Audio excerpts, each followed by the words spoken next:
Bem-vinda ao podcast Líder Transformadora, um podcast criado para inspirar mulheres em suas trajetórias pessoais e profissionais. Eu sou Renata Navega, da Matrix. No episódio de hoje, nós vamos conversar com Milena Lopes, que é pesquisadora e designer, e hoje nós vamos ouvir a trajetória dessa mulher que já fez muitas transformações e revoluções na vida pessoal e profissional. Fica até o final que ela vai compartilhar 3 dicas do que foi essencial na transformação da vida dela. E essa conversa começa agora. Milena, bem-vinda a esse espaço de troca, de partilha. Para a gente é um prazer receber você. A gente está aqui para te ouvir e saber um pouco mais da sua caminhada e aquilo que você tem, que a gente conhece, que a gente sabe que pode ser inspirador para muita gente que está ouvindo a gente. Então, eu queria começar te perguntando como tem sido hoje a sua atividade profissional, o que você tem feito. Fala um pouquinho da sua trajetória, da sua formação e o que você tem realizado hoje com os seus talentos. Perfeito. Bom, eu atuo em algumas frentes, né? Como pesquisadora da pessoa usuária, então eu sou consultora nessa área. E sou designer também, mas é um campo que eu venho migrando, né? Para se focar na pesquisa com pessoas usuárias. E também como facilitadora. São essas as áreas de hoje. Eu sou formada no bacharel em design. Depois disso, eu comecei uma carreira na indústria. Depois eu fui para a área acadêmica. Então, fui fazer um mestrado na comunicação e um doutorado na ciência da computação. Naquele momento, meu sonho era ser professora universitária, mas tudo mudou. E ao longo dessa caminhada você passou por vários países, né? Você começou estudando no Brasil. Conta um pouquinho dessas experiências aí que você foi se lançando em outros mundos e outras culturas. Certo. O bacharel eu fiz aqui, né? Na Universidade de Brasília, em desenho industrial. E já na faculdade eu fui criando esse gosto pela pesquisa, né? De teorizar um pouco melhor. Algo que normalmente a gente não teoriza muito no design, né? Então, eu fui fazer, depois que no meu primeiro emprego, que foi na parte de tecnologia, aí eu tinha uma parte do meu trabalho que era de pesquisa também. Que era onde? Esse primeiro emprego foi em São Paulo, na Nokia, e era fazendo interfaces, então era design de interfaces lá. Só que também, como era dentro de um instituto de pesquisa, da Nokia, então eu também fazia pesquisa. E a pesquisa era em interação, em design de interação. E aí eu fui me apaixonando. E aí eu falei, não, eu vou fazer o meu mestrado. Então eu fui para Barcelona, porque na verdade eu só queria voltar para Barcelona, porque eu já tinha morado lá. E então eu decidi fazer o mestrado lá. E, bom, aí o mestrado eu fiz nessa área, né, nesse tópico. E quando eu voltei, eu comecei a dar aula na universidade e fazia trabalho de design em paralelo, né, como freelancer. E quando eu entrei na sala de aula, eu simplesmente me apaixonei. Assim, paixão à primeira vista. Eu tinha ali no palco, todo mundo ia me escutar, e era incrível. Era uma troca maravilhosa, os alunos amavam, sempre pediam para aumentar a carga horária, eles queriam mais aula de design, porque eu dava aula para desenvolvedores, né? Então foi muito gratificante. Eu me senti muito pertencida. Porém, quando eu fui fazer meu doutorado na Irlanda, foi uma experiência super interessante também, do ponto de vista de aprendizado para quem é designer, aprender o rigor científico, né, da computação e da estatística, foi um aprendizado interessante que era necessário. Mas aí eu descobri que o puramente acadêmico era muito para mim. Então, Era pouco para você, né? Eu tenho isso, agora, limitante. Então, eu, quando voltei, entrei em crises existenciais e hoje, mas graças a essas crises, eu já tenho um direcionamento que eu me encontrei dentro de uma área que é entre a pesquisa e o design, que é a pesquisa da experiência da pessoa usuária. Uhum.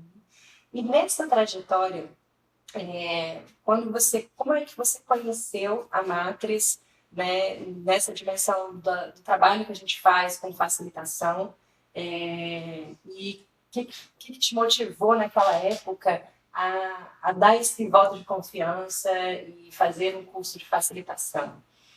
Bom, eu sou suspeita porque eu acompanho o trabalho da Matrix desde o surgimento dela. Eu já trabalhei como designer na Matrix, eu trabalhei como facilitadora gráfica e mais recentemente eu trabalho como facilitadora, sou colaboradora da Matrix. Então, eu sou muito suspeita para dizer que eu acompanho esse trabalho desde sempre, que é um trabalho incrível, inspirador, e que em muitos momentos da minha vida eu estava pensando nessa trajetória, de como a empresa né, se estabeleceu com tanto profissionalismo, tanto vigor, tanta certeza. É muito inspirador para mim. Bom, então, quando fiz o curso de facilitação da Matrix, eu nem sabia quanto esse curso seria necessário para o trabalho que eu faço hoje. Porque dentro da pesquisa, da experiência das pessoas usuárias, muito é facilitação. Muitas das dinâmicas que a gente faz, elas estão facilitadas. Mas ninguém explica quando você é treinado para isso, ninguém te ensina a facilitar. E mais, e hoje, tudo é virtual. Desde o início da pandemia, tudo passou a ser virtual. Então, essas facilitações virtuais e as ferramentas que eu aprendi de facilitação virtual são essenciais. E naquela época, que dificuldade você estava vivendo na sua vida quando você falou, eu quero fazer um curso de facilitação? Por mais que você não soubesse tudo que a facilitação, né, tem a contribuir, isso é uma questão que a gente vê muita gente que chega a trabalhar com a gente, que fica com essa dúvida, né, de o que é facilitação. E quanto mais a gente vai praticando a facilitação, vivenciando os processos com essa qualidade, né, com essa abordagem que a gente tem de trabalhar, as pessoas vão percebendo o quanto aquilo é necessário, não só nas diversas áreas profissionais, como também nas suas relações pessoais.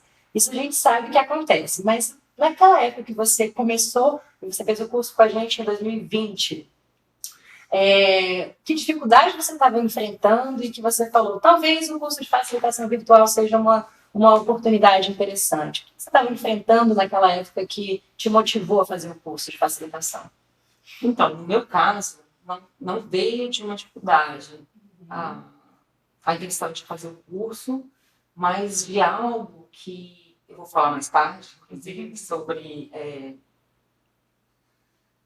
problemas que são aprendizados, mas que às vezes servem para alguma coisa. Então, eu acho que a minha tendência de querer fazer tudo me levou ao curso de facilitação, sem pensar muito. Essa curiosidade. Mas foi definitivo. Foi um acerto dessa curiosidade. E o outro fator foi conhecer a trajetória da Matrix, conhecer as possibilidades da atuação na facilitação. Eu acho que isso foi... Nossa, dá tão certo para a Renata, para a Andrea, e a Matrix é uma empresa que é tão bem sucedida no campo de atuação, é uma referência. Então, por que não? Então, muito inspirada também no trabalho de vocês. Ótimo. E aí, o que você teve no curso de facilitação que foi algo transformador para você? Olhando agora para a sua experiência, depois que você fez o curso, então, como é que foi, depois de fazer o curso, o que você colheu de resultado dessa experiência com a gente? Bom, além de trabalhar como facilitadora hoje, poder fazer as facilitações dos métodos de UX de uma forma muito mais profissional. Nossa, eu acho que os benefícios têm, assim, até os campos pessoais, né? De relacionamento com as pessoas, porque se você for parar para pensar, tudo é facilitação. Até o diálogo a dois, ele precisa ser facilitado por você mesma, né? Para que ele seja conduzido de uma maneira mais empática possível, né? Mais prazerosa possível. Mas, para ser mais específica, eu acho que um marco para mim que o curso de facilitação trouxe foi quando eu, com muito pouco tempo, na experiência, pude fazer a facilitação na Amazônia colombiana, no Peru, conduzir vários workshops sozinha. Então, para mim foi, uau, cheguei aqui. E com muito pouco tempo. E aí a gente pensa, uau, que maravilha ver você brilhando, né, na sua área, né, de pesquisa, de usuário da persona, e ao mesmo tempo tendo essa capacidade de fazer isso de uma forma muito mais profissional, te dando mais confiança para encarar o desafio de facilitar um workshop internacional, ir para um outro país e conduzir esse processo, né? Em quanto tempo você fez essa experiência? Você terminou o curso e em quanto tempo você já estava atuando profissionalmente? 2 anos. Assim, já estava atuando profissionalmente como facilitadora, mas essas experiências já internacionais, 2 anos. Ótimo. E o que você nunca imaginou que aconteceria após o curso? Tudo. Foi tudo. Eu não imaginei nada. Assim, tudo foi uma grande surpresa, assim. Me ver facilitando, é, me ver facilitando também virtualmente, né? Nada disso estava nos meus planos. Então, realmente era algo que eu precisava, não sabia. Maravilha. Então, você compartilhou essa experiência incrível de, em 2 anos, estar conduzindo com confiança workshops internacionais na sua área de atuação como designer. E eu fico imaginando também em quanto tempo, depois de ter feito o curso, esse curso se pagou nas primeiras oportunidades de facilitação que você trabalhou aqui no Brasil. Você lembra disso na época? Lembro. Eu acho que foi um mês, 2 meses, porque foi uma época que tinha vários trabalhos de facilitação, então, rapidamente, se pagou, de fato. Isso você talvez não imaginasse também, né? Também não. Sim. Mas foi surpresa boa. Legal. E bom, como que você olha hoje a sua vida depois dessa transformação? Como você vê? Porque provavelmente, enquanto a gente está vivendo a mudança e aprendendo técnicas, vivências e entrando nessa cultura da facilitação, a gente não consegue ter todo o radar de tudo que está acontecendo de mudança na nossa vida. Mas hoje, olhando depois desses últimos anos, a gente está agora tem 3 anos que você fez a sua formação de facilitação e já está trabalhando com uma autonomia nessa área. Se você pudesse trazer para a gente como que você avalia hoje, né, a sua vida e as suas transformações a partir dessa trajetória? O que mudou na Milena depois que ela se tornou facilitadora profissional? É como um super-herói que adquire um novo poder, no caso, um super-herói. Novo poder. Pra gente, um novo cordão mágico pra guardar numa letra, né? Eu me sinto mais poderosa. Eu me sinto muito confiante e sedenta para fazer, criar mais dentro das dinâmicas. Sempre há espaço para você ser criativo. Então, eu acho que essa parte é o que me traz assim um amor pela facilitação, né, na minha área, porque eu sei que eu posso criar, desenvolver, adaptar métodos para sempre fazer aquilo divertido para mim e para quem participa, né? E você tem algum exemplo nesses anos que você vem trabalhando com facilitação de experiências criativas que desenvolveram seu potencial de criatividade como facilitadora, seja trabalhando como co-facilitadora em algum projeto com a Matrix, seja trabalhando nos seus projetos autorais? Posso dizer que sempre. Cada vez que eu vou planejar, quando eu faço parte do planejamento, toda a minha experiência de antes, ela já serve para eu fazer diferente. Então, eu particularmente gosto de transformando, de fazer de uma maneira diferente, de uma maneira melhor. Então, a cada vez que eu faço uma nova facilitação, eu participo de um processo, pensar como vai ser essa facilitação é diferente, é mais criativo. Sim, e isso é uma coisa muito legal para quem está ouvindo a gente, que está se perguntando sobre como assim, a cada nova facilitação vem uma nova forma de fazer, né?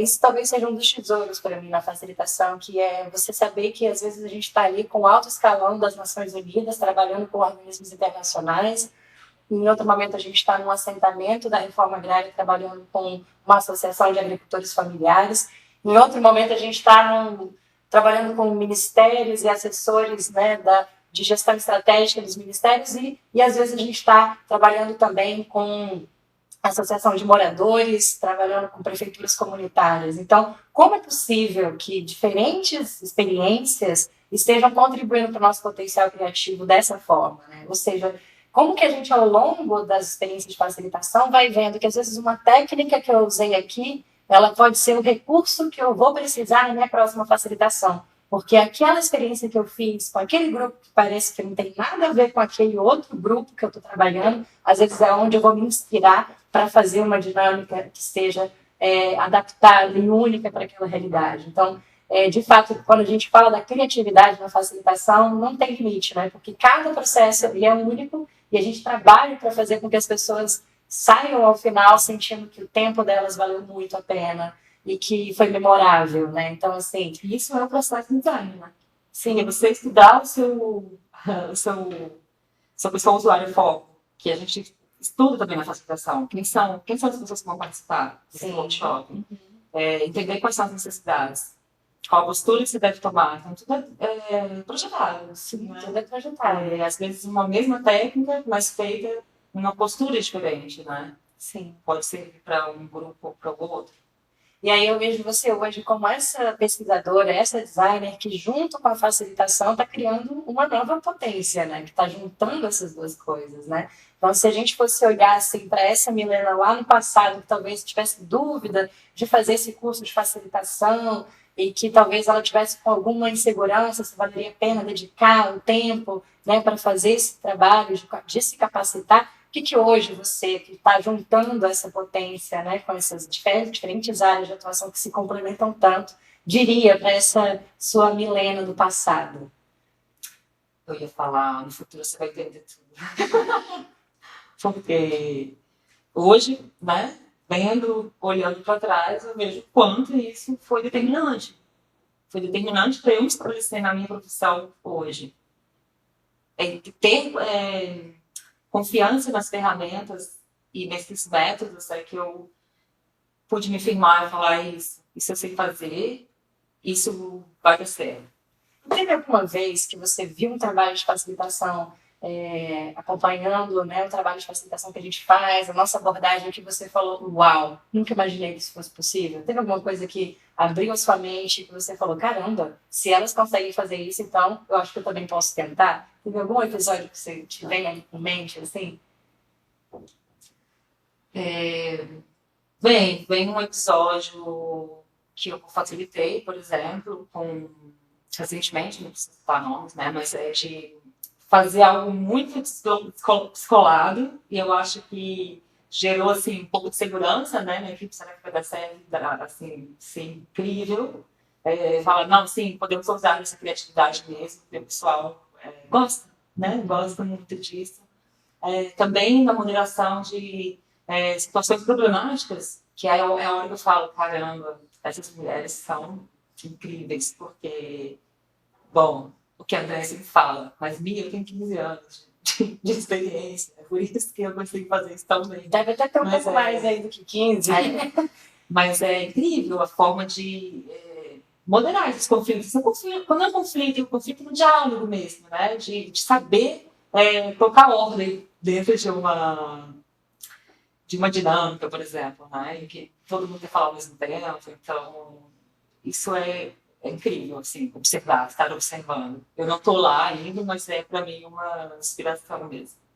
E é interessante perceber que quanto mais a gente está aprendendo a ser facilitadora, mais a gente consegue ler um processo, né? A gente consegue ver o que ela está fazendo ali que está diferente. Olha como a postura dela, a entonação, as técnicas, a forma como ela direciona a pergunta, como são sutilezas, né, que vão fazendo com que a condução seja diferente, né? Então, esses olhos para ver vêm também com a prática, né? Você experimentando diferentes situações, você vai conseguindo ver o que está acontecendo melhor, né? Talvez um participante ele só chega no final e fala, uau, consegui terminar no horário e eu estou me sentindo melhor do que quando começou. Que mágica foi essa, né? Mas tem que ter atenção ao que está correndo, né, nos bastidores ali para que aquilo tenha sido perfeito. Ótimo.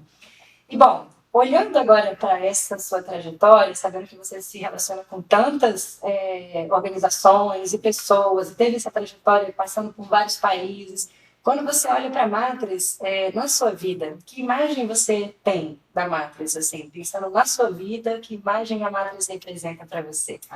Pura inspiração. Eu não sei nem se esse é um dos valores da Matrix, eu acho que a Andrea contou um tempo atrás, ela estava falando, a gente teve que decidir que nosso foco seria esse. E aí eu não sei se era inspirar, mas eu acho que essa é a palavra, assim, é muita inspiração. Um dos valores que a gente tem hoje é o encantamento. Encantamento. A gente passou por um processo longo de amadurecimento de alguns valores e o encantamento a gente percebe que ele nos guia. Assim, como a gente pode encantar quem está com a gente? Eu acho que esse encantamento é o que inspira, assim, né? Sim. E mulheres. O fato de serem duas mulheres que, desde o início, a Matos tem mais de 10 anos, e sem chorar, levantaram a Matos com tanta firmeza, com tanta segurança e com uma energia tão firme, assim, de abundância, no sentido de isso vai dar certo, já deu, que é muito inspirador. É muito inspirador ver também. Eu que tive a sorte de co-facilitar alguns workshops com madres, de ver como as pessoas que participam, os participantes, os clientes, ficam felizes no final do processo, satisfeitos. Eu fico orgulhosa, assim, né? É muito lindo, né? Eu acho que a gente tem esse lugar de perceber o quanto é importante que não só o produto seja satisfatório, mas que as pessoas de fato saiam melhores do que chegaram, né? Que elas sintam que algo está transformando nelas e que aquilo fica, né? A gente vai ver, anos vão se passar, mas quem passou pelos nossos encontros consegue lembrar e Sempre de satisfação garantida. das nossas avaliações. A gente fica muito feliz. Bom, e se você pudesse hoje pensar numa mensagem que você pudesse passar, assim, que você, né, a gente pode olhar aqui para essa câmera também, para quem está te ouvindo, te vendo, e se você pudesse deixar uma mensagem para a Andreia e para mim, que mensagem você daria a partir da sua trajetória com a gente? Eu vou falar um pouquinho da Matrix. Uma Matrix é um símbolo para mim de acolhimento das mulheres. Então, isso é muito simbólico. O fato eu sinto que a Matrix é mãe. É como esse acolhimento aos potenciais de cada mulher, sendo conduzido por duas figuras que são essa inspiração, como eu falei. Eu só posso dizer, continue cuidando das mulheres. É isso. Obrigada. Bom, e agora vamos falar um pouquinho daquilo que foi fundamental na sua trajetória, que fez diferença, que se você pudesse escolher algo que você faria de novo, que é algo que você fala, isso aqui foi muito importante na minha trajetória como mulher, e quando eu falo como mulher, para além da profissional, né, ou seja, você como mulher, né, que vive nesse mundo de tantas, né, adversidades e tantos desafios para as mulheres, o que você tem como algo que você aprendeu, que você fala, isso aqui é algo que a Milena traz para o mundo e ela tem muito orgulho disso, e algo que você tem que você diria assim, olha, isso aqui eu teria feito diferente. Então, se alguém está começando, ou alguém está numa mudança de vida profissional, ou está num momento de transformação na sua vida pessoal, isso aqui foi alguma coisa que eu aprendi e eu hoje faria diferente. Uma coisa da qual eu me orgulho na minha trajetória é que eu acho que de fato fez a diferença, assim, né? Traçou ela de alguma maneira, foi justamente ser muito mulher. Mulher em que sentido? Existem os estereótipos, né? De que o masculino é a razão, de que o masculino é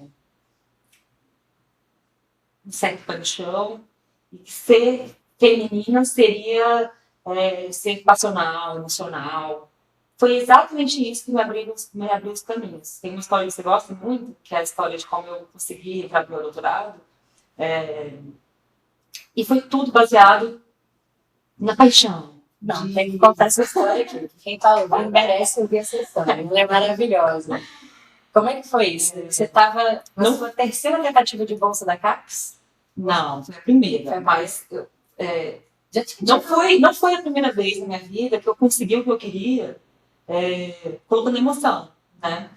Eu lembro de conseguir uma bolsa de espanhol que eu não tinha como pagar, e fui na emoção, contando todos os meus problemas, me abrindo, sendo o oposto de que muita gente falaria.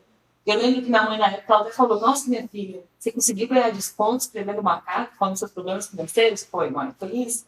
E isso funcionou, eu não sei se funcionou hoje em dia, mas funcionou em vários momentos da minha vida. E não foi uma estratégia, foi ser eu mesma. E ser mulher, né? No Decaps foi o seguinte: ele tinha passado no doutorado e dependia de uma bolsa para eu ir. E a bolsa da CAPES, na primeira vez na primeira resposta da CAPES foi negativa. Não me concederam a bolsa e me falaram por que não concederam a bolsa. Eram 3 pontos. Um era que eu não tinha muitas publicações. Não tinha publicado o suficiente. A outra é que parecia que eu não tinha muita certeza do que se esse era o meu caminho. E o terceiro ponto, alguma coisa assim. E o terceiro ponto era se o meu orientador se encaixava na área. E, bom, o primeiro ponto foi o que deu, né? Foi o mais expressivo. Na verdade, quando eu escrevi a carta, que era uma reconsideração. Você tinha a oportunidade de fazer uma reconsideração do que ele pedia e eu não ia fazer. Eu não vou perder meu tempo. Mas aí, faltando, sei lá, uma hora para fechar. Eu falei, não estava fazendo nada, falei, vou fazer, fiz uma carta de desabafo. Eu expliquei para eles que eu não tinha muitas publicações, porque, aliás, todas as publicações que eu fiz foram nas horas vagas. Eu não tive a oportunidade de fato ser pesquisadora. Eu tinha um outro trabalho. E eu falei que eu tinha mais, como é que eu disse? Que eu tinha mais, eu era mais orgulhosa de não ter delegado a maternidade a ninguém, de ter sido mãe e por isso não ter podido publicar tantos artigos, do que ter muitos artigos. E no momento eu imaginei, gente, o pessoal está se divertindo lendo essa carta. Foi isso que eu imaginei, mas eu falei tudo que eu tinha vontade. E sobre como era difícil ser mãe, como era difícil ser mãe, pesquisadora nesse país, quais as oportunidades que existiam para ser mãe, né? Então, para ser mãe e tanto uma coisa que acontece, por exemplo, nas bolsas da CAPES e as outras bolsas também, CNPq, não existe o custo é sempre pensando que é um homem que vai fazer o doutorado no exterior e que vai ter alguém, a mulher, acompanhando para cuidar dos filhos, porque as contas não fecham. Tipo, por exemplo, uma creche é metade do seu salário. O apartamento é metade do salário. E como é que uma mãe solteira pode sobreviver sendo pesquisadora? Então, eu imagino que um monte de mulher já existe porque não foi pensado, né? Não foi pensado para elas. Então, assim, essas coisas acontecem, né? E ninguém vê. Ninguém tá vendo. E você teve essa motivação para ser você mesma e escrever e dizer, escancarar como isso ainda era uma realidade. Exato. E houve essa reconsideração. Houve essa reconsideração, que imagina uma mulher que leu e falou: ela, mãe, vamos dar essa bolsa para ela. E eu acho que essa foi a minha sorte. Né? Sobre algo que eu não repetiria, que eu vejo isso no passado, olhar no passado e penso, poxa, eu poderia ter sofrido menos se eu pensasse um pouco melhor onde eu quero botar minha energia. Porque até muito pouco tempo mesmo, eu atirava para todos os lados. E isso fragmentava toda a minha energia.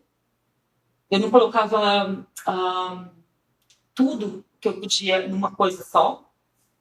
Então, acabava que eu não colocava fé em nada. Tudo eu, assim, não ia adiante. Então, o que eu faria hoje é respirar. Respira.